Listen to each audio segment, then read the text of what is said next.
Hello everyone, in this video, we will see how to play Brawl Stars on Nintendo Switch. Brawl Stars is not officially available on Nintendo Switch. Brawl Stars is a game mobile developed by Supercell, designed specifically for iOS or Android. However, the gaming community often explores alternative ways to enjoy their favorite games on different platforms. Although, you cannot directly install Brawl Stars on a Nintendo Switch, like you would on a smartphone or tablet.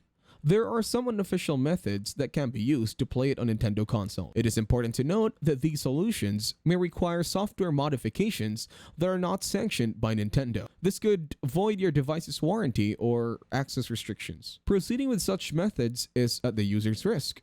Some players choose to stream the game from their smartphone or tablet to the TV screen using streaming devices or features built into their smart TV. This doesn't install the game on Switch, but it does allow you to enjoy Brawl Stars on a larger screen.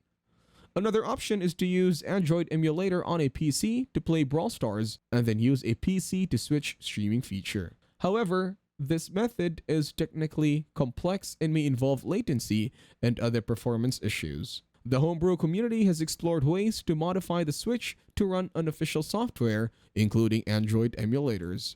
This method involves significant risks, including the possibility of permanently locking your console and losing access to online services. If you found this video helpful, you can thank me with a like and subscribe to the channel. See you in another video.